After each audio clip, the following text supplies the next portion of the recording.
Selamat siang, kami dari kelompok 15. Di sini kami akan mempresentasikan hasil diskusi dari kelompok kami, yaitu mengenai metode ultrasonic testing atau disingkat UT. Latar belakang. Ultrasonic testing merupakan salah satu metode pengujian NDT non-destructive test dengan cara memberikan suatu gelombang suara dengan frekuensi tinggi ke dalam material benda uji, tanpa merusak fungsi dari benda uji tersebut. Untuk mengukur sifat geometris dan fisis, atau untuk mendeteksi cacat internal pada suatu bahan. Pada umumnya, frekuensi yang digunakan kisaran 1 MHz sampai dengan 10 MHz. Contoh pengujian ultrasonic testing, misalnya untuk memantau korosi pada pipa. Berikut adalah gambar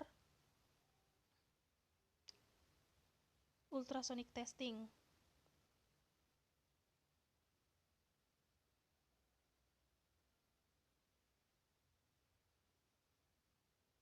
Prinsip kerja. Prinsip kerja dari ultrasonic testing yaitu di mana gelombang ultrasonik disorotkan ke permukaan bidang yang sedang diuji dengan garis lurus pada kecepatan konstan. Kemudian gelombang tersebut dipantulkan lagi dari permukaan atau cacat benda uji tersebut. Kemudian yang diperoleh gelombang suara tersebut akan ditampilkan pada layar monitor berupa tampilan pulsa untuk mendeteksi tebal serta cacat atau tidaknya benda uji tersebut. Seperti yang terlihat pada gambar, gelombang suara yang disorotkan pada permukaan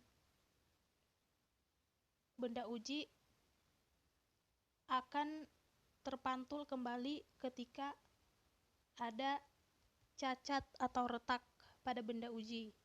Kemudian akan ditampilkan pada layar monitor apakah terdapat cacat atau tidaknya benda uji tersebut.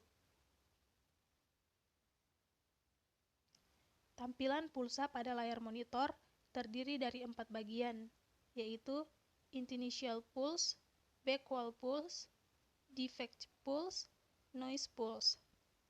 Cara untuk membedakan tampilan pulsa-pulsa pada layar monitor yaitu initial pulse merupakan sinyal pulsa yang pasti akan muncul pada saat awal tampilan pengukuran yang terbaca di layar monitor.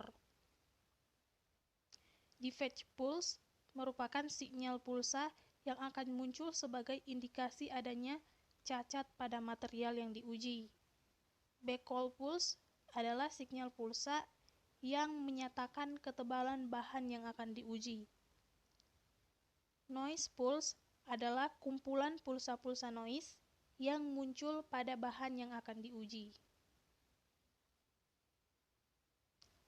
Cara untuk mengetahui apakah itu backwall pulse, kita bisa menambah panjang range pada setup alat ultrasonic testing. Jika pulsa selalu muncul setiap kelipatan angka pada layar ultrasonic testing secara teratur, misalnya pada jarak 6, 12, 18, 24, dan seterusnya, berarti pulsa tersebut masuk kategori backwall pulse. Sedangkan untuk membedakan defect pulse dan noise pulse, kita bisa mengatur nilai reject pada alat ultrasonic testing tersebut. Jika kita menaikkan nilai reject pada alat ultrasonic testing, kemudian sinyal yang muncul pada layar monitor menghilang, berarti sinyal tersebut adalah noise pulse. Namun jika tampilan sinyal tetap muncul pada layar monitor, berarti sinyal tersebut adalah defect pulse. Pelaksanaan ultrasonic testing. Pertama, bersihkan benda yang akan diuji menggunakan kain lap. Setelah dirasa bersih, kemudian diberi penanda dengan spidol dan dengan jarak yang sudah ditentukan. Supaya mempermudah alat untuk menggeser dan supaya mengurangi gesekan yang berisiko merusak sensor, maka benda diberi gliserin. Selanjutnya, Tempelkan sensor untuk mulai scanning pada benda yang akan diuji. Setelah selesai, alat akan menunjukkan hasil tes tadi. Keunggulan dan kekurangan dari metode ultrasonic testing. Kelebihan yang pertama, tingkat kedalaman pembesaran untuk mendeteksi defek sangat akurat dibandingkan metode NDT yang lain. 2. Hanya membutuhkan satu sisi benda uji.